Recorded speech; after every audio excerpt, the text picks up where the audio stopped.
apakah Bernardus akan tetap sama, Suster, menyediakan layanan pendidikan inklusi bagi semua orang? Ya. Saya selalu mengingatkan karena dari nilai-nilai Bunda Angela itu dikatakan bahwa pribadi itu unik dan luar biasa. Jangan kita pernah mencap dia tidak punya kemampuan karena kita tidak tahu apa rencana Tuhan terhadap hidup kampus Bernardus yang terkenal mahal gitu ya. Kita merindukan sekolah di Bernardus, apalagi mau terus terang dan anaknya cinta Bernardus, pasti kita bantu selama yang saya itu sangat merindukan anaknya pertama jadi suster dan kita sering berkelahi. Ya udah bapak aja jadi Romo. Seorang biarawati akhirnya juga pernah merasakan jatuh cinta. Loh, kalau nggak jatuh cinta pasti dia tidak akan bahagia. Itu normal. Dan saya sederhana. Tuhan ampuni saya, tapi saat mati saya masih OSU. Luar biasa. Hai teman-teman, apa kabar? Hari ini aku ada di kampus Santo Bernardus. Sekolahku dari TK, SD, SMP yang pernah aku ceritakan, dan saat ini aku lagi bersama Suster Fitri. Beliau adalah ketua yayasan yang menaungi Santo Bernardus, sekolah Santo Bernardus di Kota Madiun. Hai Suster Fitri. Halo Richard, senang banget ketemu kamu. Saya juga senang bisa ketemu sama Suster Fitri dan kita mau ngobrol-ngobrol nih teman-teman tentang bagaimana sih sebenarnya kampus Santo Bernardus dan wow, perkembangannya sangat pesat dari aku lulus sampai sekarang ini. Ya meskipun aku tidak bisa melihat secara visual, tapi suasananya jadi lebih sejuk nih Suster. Amin, benar ya, ini memang kelihatan sejuk sekali, indah. Kita ada di lorong yayasan yang banyak tanaman. Ya. Tapi nggak apa-apa, kamu merasakan kesejukan berarti hebat sekali. Iya, jadi nuansanya, atmosfernya jadi wah nikmat banget di sini. Ya, hijau, segar, banyak tanaman, itu yang saya mau. Juga di lapangan sana banyak tanaman buah, sayur. Itu yang saya mau supaya masa pandemi ini kita harus bergerak, berjuang dan berusaha menciptakan lingkungan lebih sehat. Burung-burung senang banget loh Richard sekarang. Iya. Dimana-mana banyak sarang. Iya, suara kicauannya juga terdengar nih di sini Suster. Iya, apalagi kalau sore hari mau menjelang pada pulang itu, wow, gitulah. Wah, indah banget ya. Berarti nanti ketika teman-teman adik-adik yang akan bersekolah lagi masuk ke kampus Santo Bernardus ini akan merasa sangat senang ya Suster ya? Ya, saya harap begitu karena tanaman yang dulunya belum hidup sekarang sudah lebih hidup di depan, di tengah, di TK, di halaman lapangan basket, mau menuju masuk. Kalau dulu kamu nggak ada tanaman, sekarang banyak tanaman. Iya, iya. Di tangga aula itu juga. Wah, iya betul, di tangga aula. Wah, memang Suster buat seperti ini atau ya mumpung lagi pandemi nih. Jadi Tidak ya. Kebetulan gini, saya tuh suka menanam dan saya nggak mau kampus kita yang bersejarah ini menjadi kampus yang dingin. Tetapi dingin tuh artinya gedung-gedung lama yang menjadikan suram. Tapi saya ingin keindahan, kesejukan, kesegaran untuk kampus kita supaya memang orang mengira seringkali bukan sekolah loh Richard, karena di sebelahnya ada penjara zaman dulu sebelah kiri, ya toh? Yang digunakan untuk karantina. Nah, itu kalau ada pemudik bandel. Iya. Jadi kebetulan kemudian Pak Medi datang, jadi program Pak Medi yang mengindahkan Kota Madiun, Bernardus juga berbenah, saya datang. Tapi waktu itu gini, Suster, apa akan hidup anak-anak?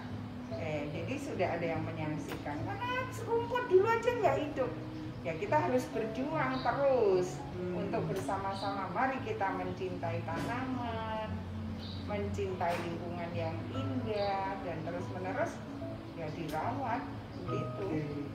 Nah Suster, ketika ini kan kita bicara suasana yang baru, bicara tentang wah kesejukan, keindahan. Lalu bagaimana Suster dengan suasana belajar selama pandemi ini Suster? Iya, oke.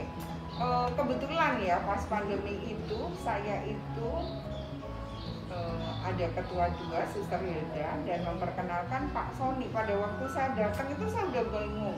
Saya bilang sama Pak Andri ini kenapa banyak ruwetan kabel-kabel internet kita, kapasitas kita gimana? Suster, gimana? Nah, kebetulan kan kita nggak punya tenaga ICT yang khusus menangani itu. Nah, dan kebetulan saya sedang mencari, padahal kita ini belum ada kesadaran yang signifikan. Orang tua kampus Bernardus yang terkenal ini mahal gitu ya. ada kemudian Suster Hilda datang, aku nih kenalkan Pak Sony, ayo bantu. Kayak saya tuh seneng banget gitu, tapi di sisi lain kan kita kesulitan keuangan, menurut juga situasi-situasi dari pembicaraan dia, Suster tahap pertama berapa juta yang harus saya siapkan? Ya tentunya ruangan, ini itu. Tahap pertama itu 35, tapi belum dihitung melihat merenovasi keuangan dan lain-lain. Nah, itulah tahap bagaimana saya mencoba ICT Bernardus bertumbuh, berkembang, dan juga nantinya saat pandemi datang itu bukan hanya WA, bukan hanya pembelajaran, dan akhirnya mengembangkan model itu.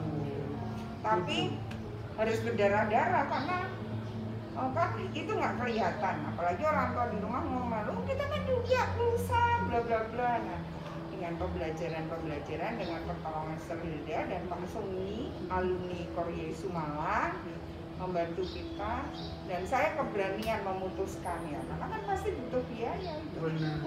Gitu. Oh, berarti Bernardus pakai Moodle ya? Iya, dan Sama sekarang kayak... ada ruangan tersendiri, Iya. namanya NOC. Nanti kapan-kapan kamu bisa wawancara ya. Siap. Supaya apa fungsi dan tugasnya, dan ada pegawainya. Sekarang kita punya keren di ruangan tersendiri. Iya, tadi saya juga tadi kan yang acara tadi kan ada di ruangan khusus yang untuk studio, meeting online. Wow, keren banget. Tapi itu belum, sebenarnya mimpi saya ada di bawah, akan saya buat. Tapi pandemi ini saya harus beriman, karena saya menginginkan itu tetap menjadi ruang OSIS, karena kan SMP tetap harus bertumbuh ya dengan organisasi. Ya, Tapi itu ruangan yang bersejarah, Suster, buat saya. Apa? Saya ujian di situ soalnya, Suster. Ketika ruangan saya kan ruangan sendiri, dengan pengawasan sendiri, karena kondisi mata saya kan. Ya senang sekali bisa menyapa teman-teman yang mau ujian dari ruang ujian saya. Dan ini adalah kesempatan Richard yang sedang saya bangun untuk sungguh-sungguh alumni. Nanti Richard boleh mengajak dong alumni-alumni yang sukses-sukses, kan bukan hanya soal sukses uang. Betul. Tapi berjuang dalam hidup, sukses mengalahkan segala hal yang tidak baik dalam dirinya, itu juga sukses kan Richard? Terima kasih ya, kamu semangat banget. Dia kayak murid saya jadinya, walaupun kita nggak pernah ketemu kan, Tuhan yang menemukan. Iya betul, Suster, amin. Nah, tadi ketika Suster bicara tentang definisi sukses itu bukan hanya soal materi, tapi soal bagaimana memaknai hidup juga. Tentu sekolah itu punya peran, Suster, dalam menyemaikan nilai kepada anak-anak. Nah, Bernardus ini adalah salah satu sekolah yang di Indonesia ini yang sangat peduli dengan nilai-nilai dan karakter dalam diri anak. Karena saya merasakan sendiri. Nah, gimana, Suster? Dengan situasi pandemi seperti ini, pembelajaran jarak jauh, apakah ada tantangan tersendiri ketika harus menyemaikan nilai-nilai Serviam, menyemaikan pendidikan karakter kepada anak-anak? Richard harus tahu ya, pendiri tarekat ini, Santa Ursula kan Bunda Angela. Bunda Angela yang ada di Italia sana itu dulu kan juga melihat keprihatinan di dalam situasi zamannya. Keprihatinan itu yang membuat dia mendirikan biara, tetapi tidak dalam biara. Perempuan-perempuan di dalam rumah-rumah, karena melihat keprihatinan itu. Nah, sekarang sebenarnya saya dan komunitas kampus ini juga ditantang dalam situasi ini. Pasti orang tua anak-anak hampir 2 tahun ya mengalami juga tantangan yang luar biasa. Nah, saya selalu mengingatkan, karena dari nilai-nilai Bunda Angela itu dikatakan bahwa pribadi itu unik dan luar biasa. Jangan kita pernah mencap dia tidak punya kemampuan, karena kita tidak tahu apa rencana Tuhan terhadap hidupnya. Maka sebenarnya nilai-nilai dalam pastoral dan spiritual itu saya ingatkan. Maka salah satunya kemarin itu ada program kunjungan. Kemudian juga bagaimana kalau ada situasi-situasi keluhan dari orang tua atau anak-anak, boleh dong konsultasi terbuka, tetap mendampingi supaya ya mereka tetap belajar dalam situasi konkret apa di dalam keluarganya. Situasi kesulitan-kesulitan tentunya memang tidak mudah ya. Tapi saya dulu kagum pada saat saya ikut kunjungan TK, itu betapa pengagumnya TK itu jauh, tapi kok memilih Bernardus. Nah, yang SMP belum ada kesempatan kunjungan, yang SD sehingga saya belum paham, tapi dari laporan-laporan itu ya mereka tetap memberi materi. Maka termasuk Richard yang saya hadirkan kemarin, jangan saya, biarkan Richard bicara. Itu kan salah satu. Sukses itu bukan hanya soal kamu puji Tuhan loh, salah satu yang bisa bergelar sarjana hukum, kemudian masuk S2, mengatasi tantangan-tantangan fisik. Tapi banyak anak yang orang tua punya fasilitas, punya kesempatan, tapi begitu sulit mengatasi tantangan-tantangan yang ada. Dan Suster, bagaimana peran Bernardus, peran sekolah Bernardus, bagaimana sebenarnya bukan peran ya, tapi bagaimana Bernardus akhirnya ikut ambil bagian dalam pembentukan tadi karakter, nilai-nilai dan pengembangan. Ya, karena tadi seperti saya katakan, Bunda Angela walaupun dia bukan seorang pendidik dan dia tidak pernah menangani institusi formal ya, tapi di dalam warisan kata-katanya itu sangat mendidik sekali, dan sampai sekarang pun sangat masih up to date gitu.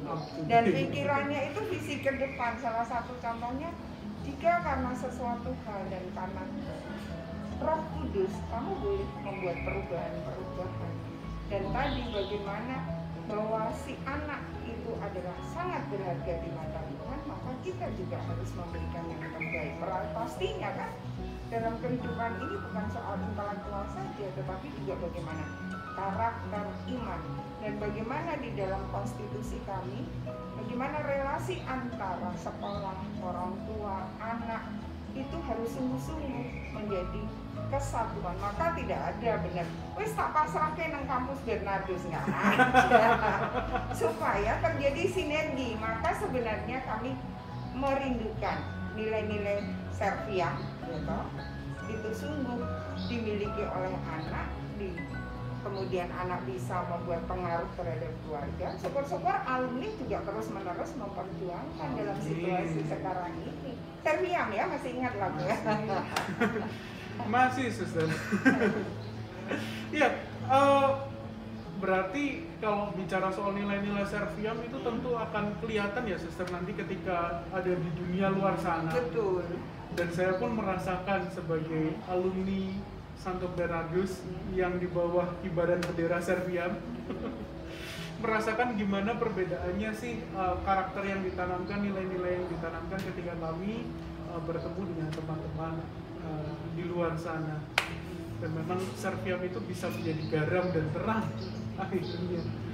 Tapi pendapat Suster nih, kan banyak nih Suster yang ngomongin Bernardus itu sekolah yang mahal. Gimana nih tanggapan Suster tentang pandangan-pandangan Bernardus sekolah yang mahal? Ngapain Bernardus mahal banget? Iya, itu ada banyak hal yang dari sisi pandang mana ya, beda. Kalau saya pandang sebagai seorang suster pengelola ini, ya saya tertawa karena sejujurnya bahwa dalam situasi-situasi di sekolah swasta yang dikelola sendiri dan juga mengelola sendiri itu kalau dengan harga sekarang sebenarnya relatif ya disebutnya mahal. Karena ada banyak orang yang juga menerima beasiswa sesuai kemampuannya. Dan kami berjuang, berusaha sungguh bahwa seperti harga, kan harga ada rupa. Betul. Iya. Seperti kalau mama, karena kebetulan mama bisa ngerti bagaimana perkembangan situasi, fasilitas dan pelayanan. Tapi bagaimana pelayanan sangat berharga bagi anak-anak. Nah, hanya cara kita memandangnya toh. Ada kemarin orang tua yang sangat tapi kebetulan bukan orang tua sini, sangat cinta akan sekolah Ursulin. Dia bilang, "Suster, harga di Jakarta kan kamu tahu harganya sekolah Ursulin. Tapi anakku berusaha supaya anaknya sekolah di Ursulin. Lah saya maunya di Bernardus juga begitu gitu loh." Orang tua alumni yang mencintai, merasakan, itu bukan melihat kualitas itu jangan hanya seperti harga barang aja. Kalau kualitasnya bagus, harganya bagus. Nah ini apalagi manusia, investasi kita ke depan, situasinya ke depan, dan bagaimana kita mencoba mengusahakan dan mengupayakannya. Jadi ya biarkanlah yang orang mengatakan mahal, tapi saya berharap ya Kak, siapa yang merindukan sekolah di Bernardus, apalagi mau terus terang dan anaknya cinta Bernardus, pasti kita bantu selama ini. Tapi jika Anda sungguh mencintai anak Anda, putri Anda berkembang bersama Tuhan, ayolah. Karena loh, ya uang bisa hilang, bisa itu. Betul. Tapi anak kita dengan karakter kita di masa depan, dengan segala tantangannya itu tidak gampang.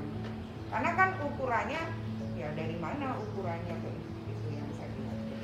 Berarti jangan ragu ya suster, iya dong, para orang tua dan anak-anak yang pengen menempuh pendidikan di sekolah Santo Bernardus, gak usah ragu-ragu tentang dana. Ada beasiswa tertentu yang disediakan oleh kampus ini, sekolah ini, dan untuk orang tua yang memang memiliki kelimpahan jangan pelit-pelit, bukan pelit lah ya. Kalau pelit itu bahasanya gimana ya? Jangan terlalu berhemat untuk investasi masa depan anak. Keren banget kamu bilang berhemat, tetapi kalau untuk jajan nggak hemat gimana dong kalau untuk berhemat, tapi kalau untuk ini.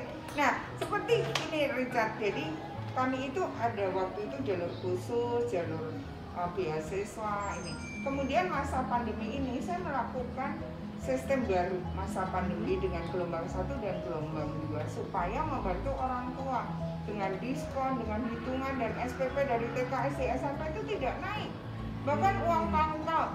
Terus kalau yang misalnya dia karena situasi sulit menggunakan jalur permohonan, tapi itu kadang-kadang dilihatnya ya kadang ada yang bilang langsung kita juga mengeluarkan Google Form, ada yang bilang biasa-biasa saja.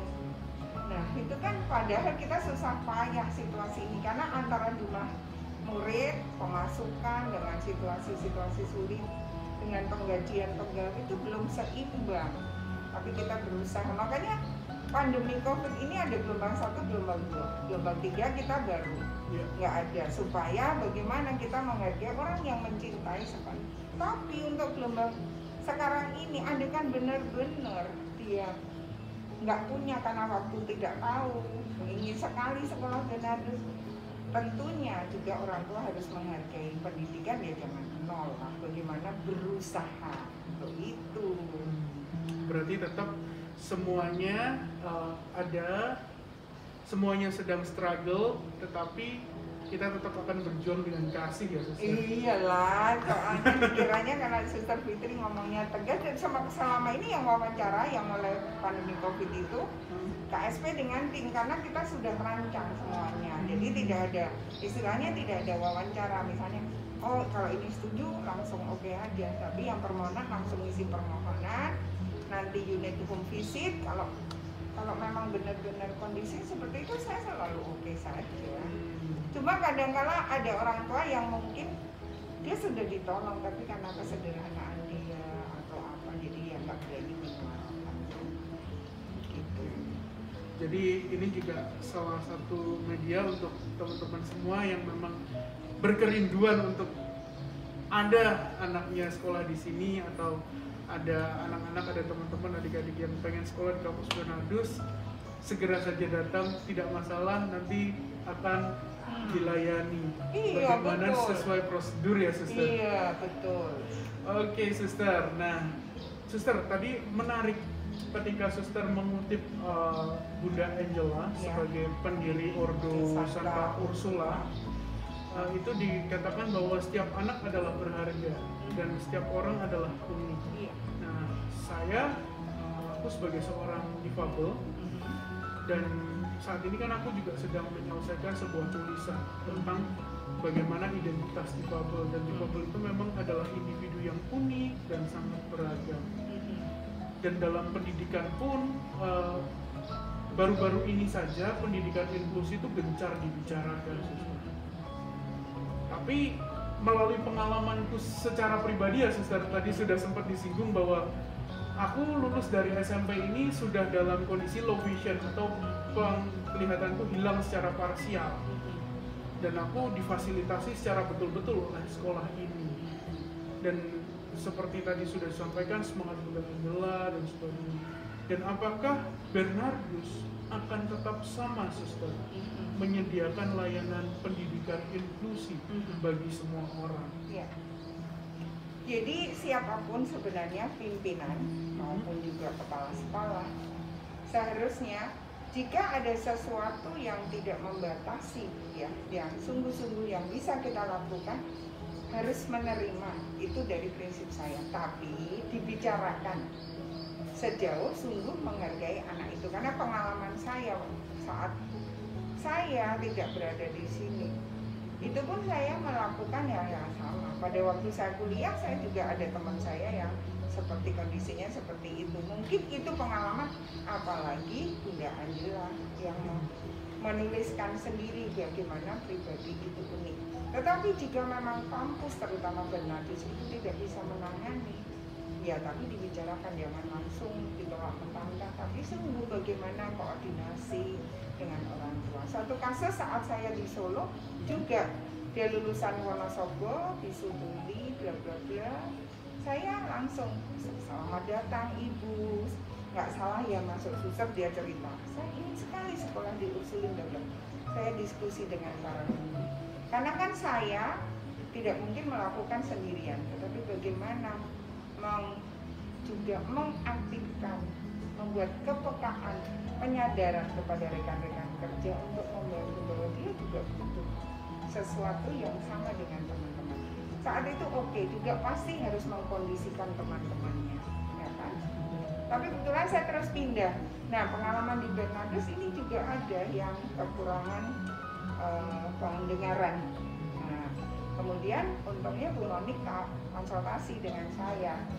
Nah, terus saya bilang ibunya juga ibu tolong dibantu dan didiskusikan juga dengan teman-teman, ya toh, supaya dia mengalami, apalagi juga TK, anak-anak yang disebut sekarang autis ya. Nah, itu. Dan mereka seringkali lihat perkembangannya, tapi sayang, seringkali mereka belum percaya dalam tanda petik. Padahal ada yang misalnya maaf tanda petik, dia masih pertama datang mengintari kampus ini, setelah perubahan pendekatan dan lain-lain, ya saya bilang harus sabar.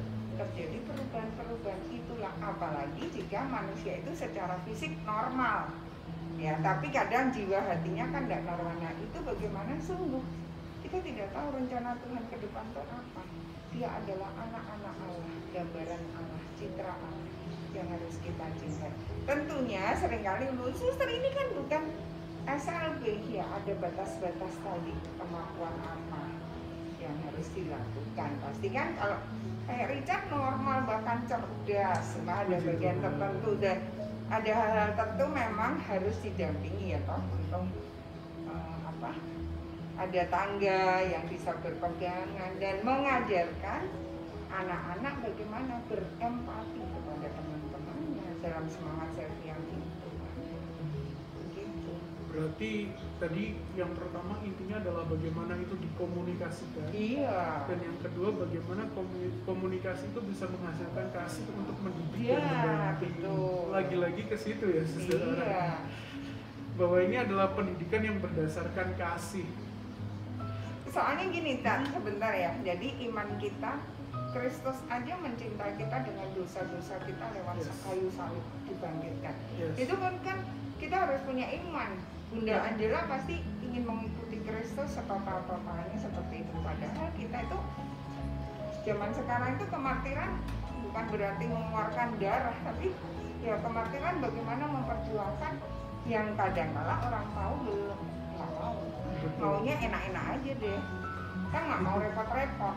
Tapi sebenarnya kita dicintai oleh Allah yang luar biasa. Nah, kalau kita sedikit memberikan kasih, pengorbanan, masalahnya supaya ya kita sebagai manusia itu bukan hanya dikejar soal intelektualnya saja. Betul.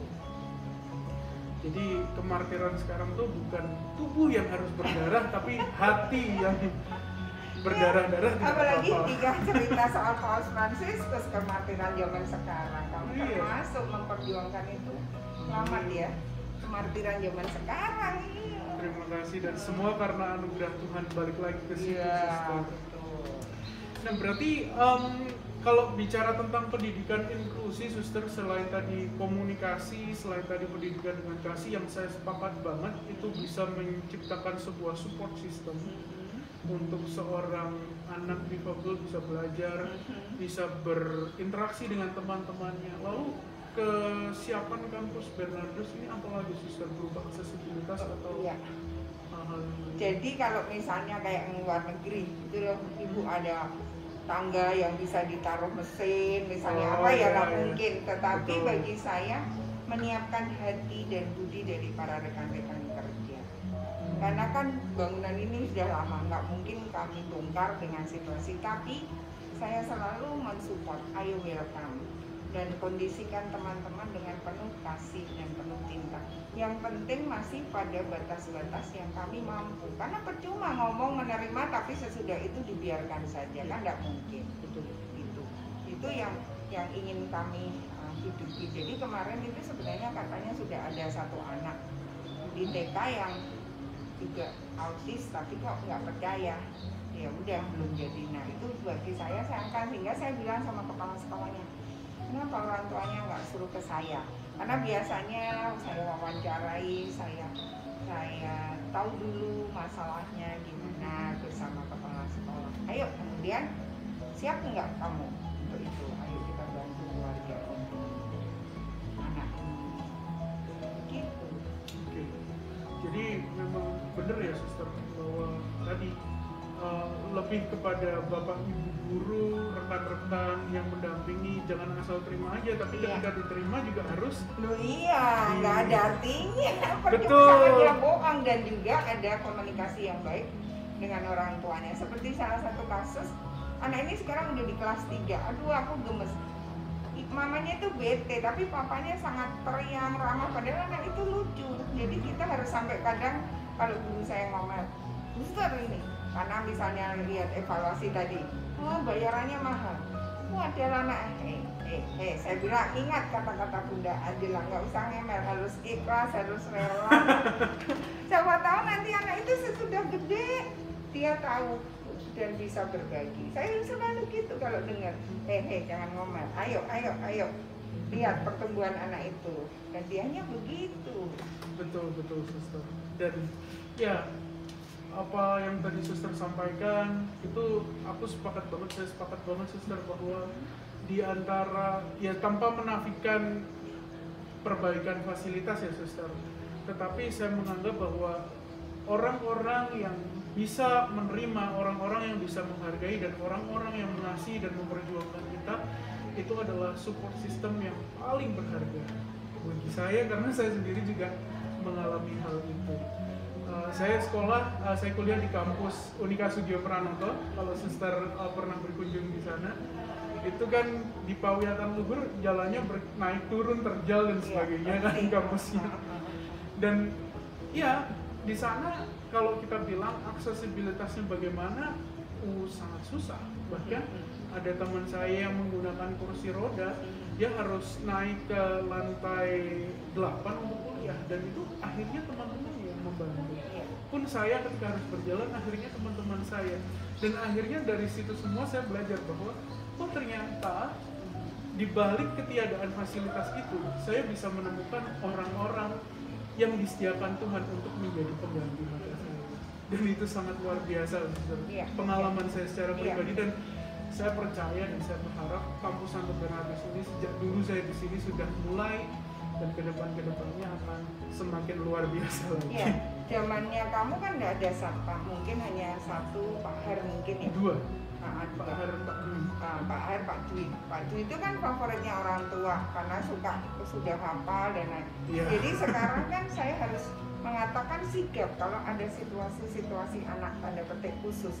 Tapi kan sekarang juga ada anak-anak yang luar biasa, TK itu dari depan jalan sendiri sampai belakang, dan itu yang saya harapkan dalam arti pelayanan prima dengan kasih, tetapi sungguh juga orang tua dan anak-anak mengerti bahwa temanmu itu bukan menjadi tempat pembulian, tetapi justru menjadi sahabat yang luar biasa. Dan ini tantangan bagi Bernardus untuk situasi-situasi anak-anak yang secara khusus itu, bagaimana mereka, kalaupun kadang nggak bisa dibantu, tetapi rekan-rekan guru, rekan-rekan kependidikan dan tenaga penunjang juga bisa membantu. Nah itu yang saya mau.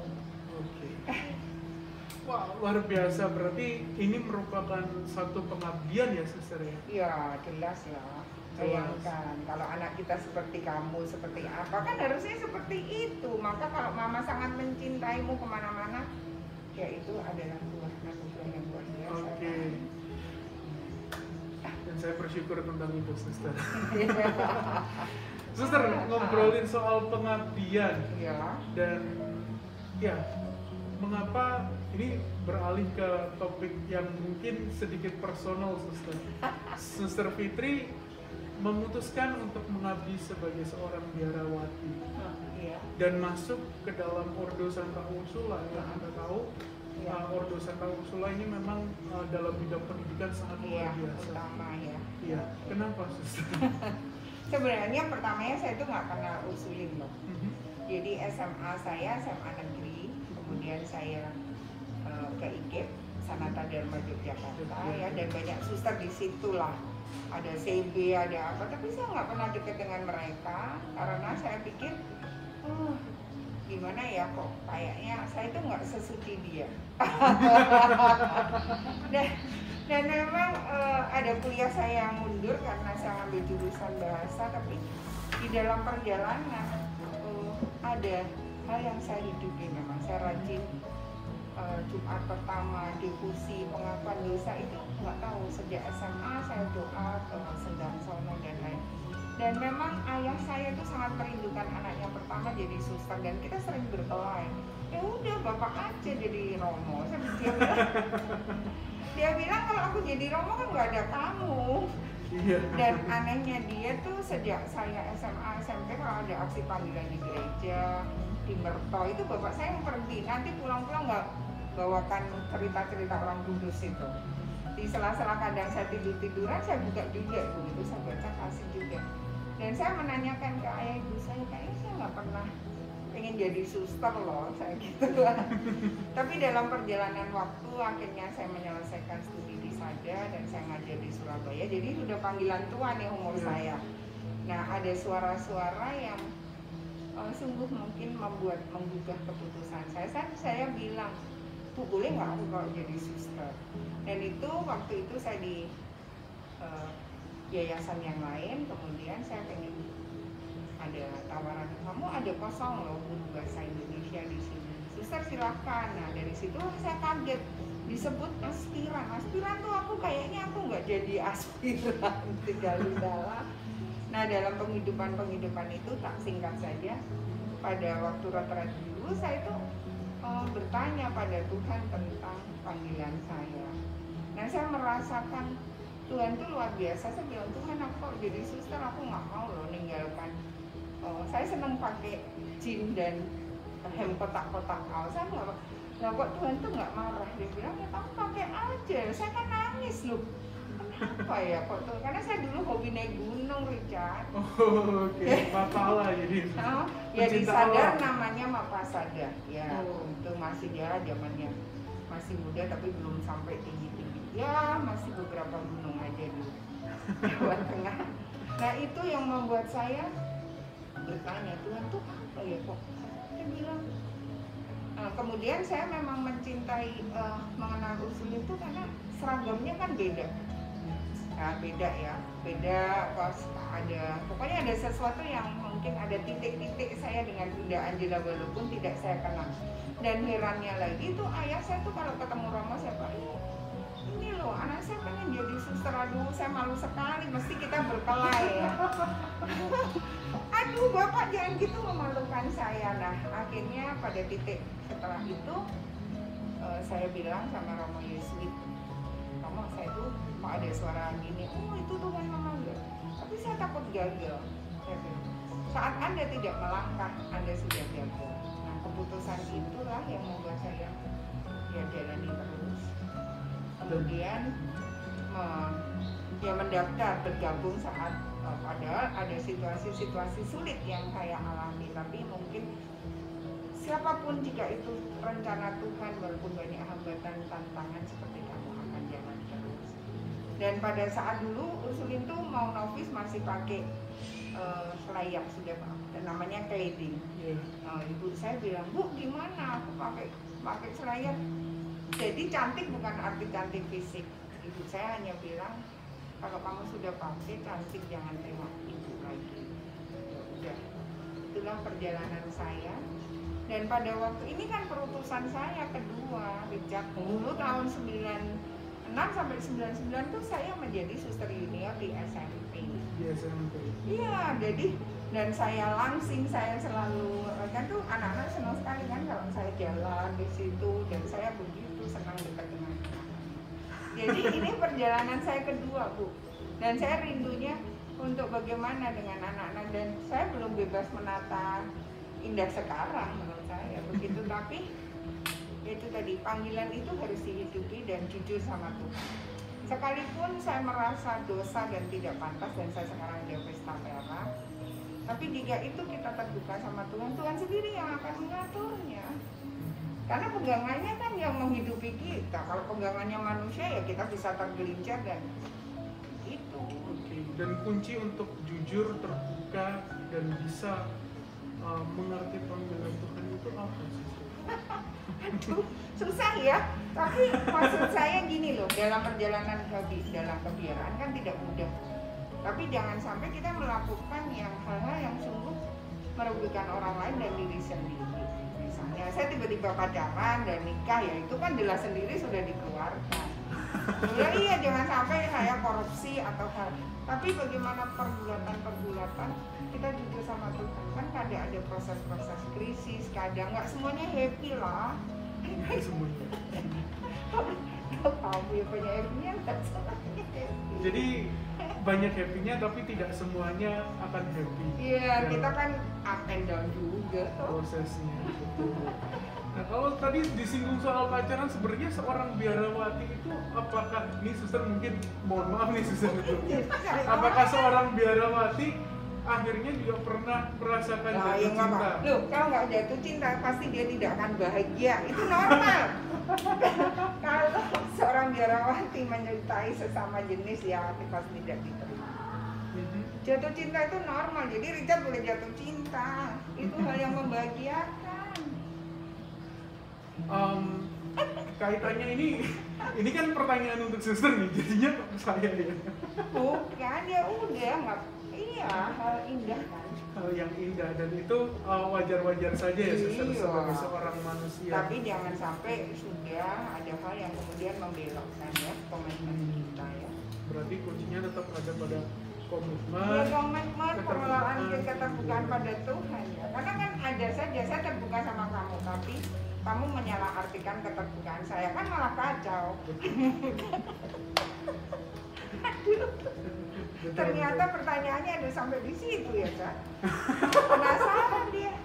Beda karena ini suster gokil kali ya.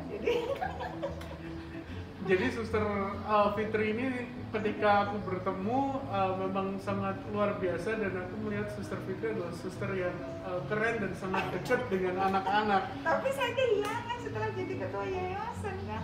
Karena anak seringkali, karena kan saya senang pengen rapi, pengen tumbuh, pengen apa. Jadi apa mereka itu belum kenal saya, beda dengan dulu kan saya ngajar, jadi gaya di kelas saya gimana, terus bagaimana motivasinya. Kalau dia kan lihatnya saya, kadang kan tanaman bisa tiba-tiba diinjek-injek, kan bagaimana buang sampah, ada tempat sampah, nah itu padahal saya ambil gitu loh Richard. Jadi tapi kalau kerinduan saya tuh dengan anak-anak sebenarnya itu, maka saya kadang saya senang kalau ngasih refleksi, ngasih apa, kamu tuh harus jadi dirimu sendiri yang gembira, happy.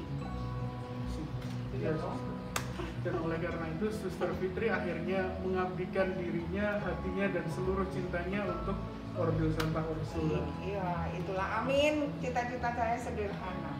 Tuhan ampuni saya, tapi saat mati saya masih OSU.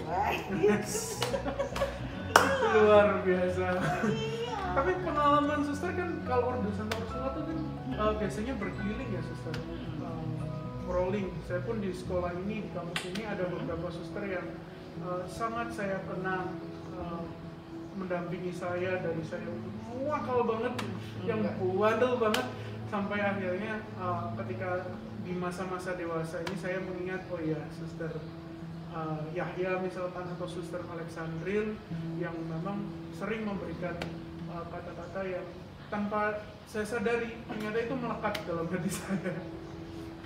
Jadi Richard tuh nggak nakal, cerdas, tapi jadi nutrisinya banyak yang belum tersalurkan. Kalau enggak, kamu nggak bisa menaklukkan seperti ini. Terus apa pertanyaannya? Pertanyaannya Suster, ketika Suster berkeliling di Indonesia ini, apa sih satu kata yang pengen Suster gambarkan dari pengalaman Suster? Ya, dari perutusan itu, saya itu ada di sekolah tersier baru beberapa komunitas di Solo, pernah di Pondok Damai itu panti asuhan, kemudian di Indi sekolah tinggi, dan mereka juga senang, keren gitu, sampai kadang-kadang ngomong, Suster nggak usah galak-galak, kasih aja nilai kami A, enak aja semua. Ayo ada yang gebrong-gebrong gitu loh. Kemudian kembali ke Bernardo dan juga Santa Maria, yang saya bersama mereka. Ya, panggilan ini adalah panggilan pribadi dan saya mencintai. Kalau saya ngomel terus tidak mengabdi dengan baik, artinya saya bohong kalau bilang cinta sama Ordo. Dan pasti panggilan ini adalah dari Allah. Maka saya hanya mohon rahmat dalam situasi-situasi sulit bahwa Allah tetap mencintai saya. Maka sebenarnya ya, panggilan tugas-tugas apapun ya saya kembalikan kepada Allah yang mencintai saya. Suster, terakhir sebagai penutup Suster, ketika kita bicara tentang panggilan, kita bicara tentang hal-hal itu tadi, bagaimana sebenarnya kita yang anak-anak muda ini bisa memahami panggilan Tuhan di dalam hidup kita? Pasti Richard, ada masa-masa tertentu saya kagum dengan orang-orang muda yang begitu yakin akan panggilannya, misalnya dengan menjadi seorang yang profesional, direktur di masa muda udah duitnya miliaran gitu. Tapi ada juga yang galau. Nah sekarang bagaimana relasi diri kita terhadap juga Tuhan sehingga kita mengenali diri kita. Tapi banyak orang muda yang keren juga, bisa berlaku, berbuat sesuatu yang luar biasa. Nanti kamu dengan tulisanmu, dengan kondisimu nya. Nah itu kan tidak perlu galau. Tapi kan ada yang galau bahwa hidup itu hanya dua pilihan, seolah nikah dan tidak nikah. Padahal kan kalau dalam gereja kita itu bisa menjadi biarawati, hidup berkeluarga, hidup sendiri. Ya, tapi jangan sampai hidup sendiri yang kacau, tapi hidup sendiri yang disadari dengan kemerdekaan dan kebebasan sehingga mempunyai makna di dalam keluarga, dirinya dan Tuhan kan. Nah kebetulan saya dalam situasi galau-galau, ya saya memilih panggilan saya menjadi seorang ursulit.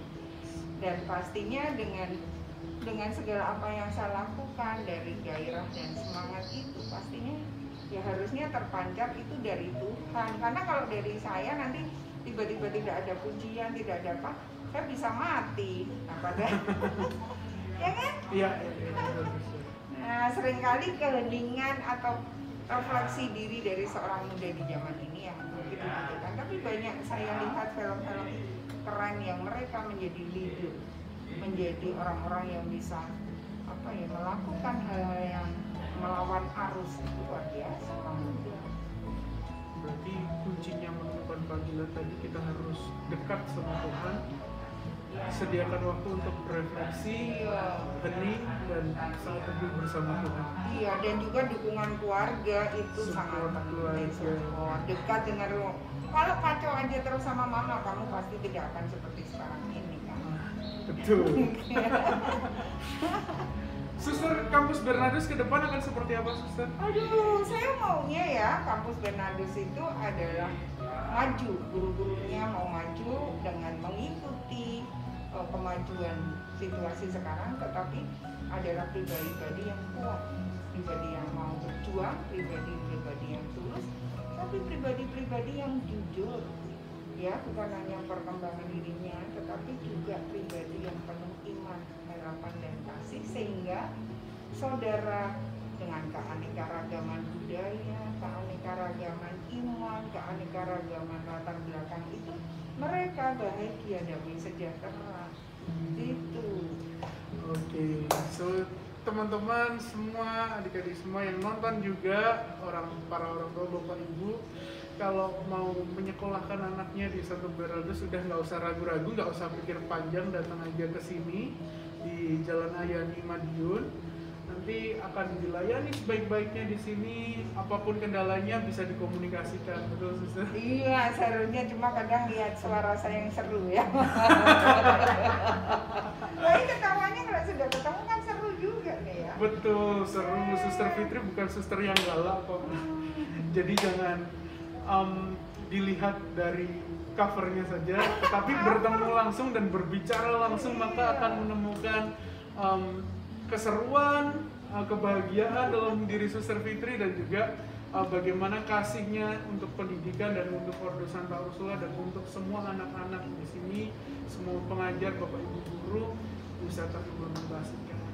Terima kasih banyak Suster Fitri udah mau ngobrol-ngobrol. Nggak, jujur ya, saya bangga loh Richard, dan Tuhan tuh sedang menghibur saya lewat Richard.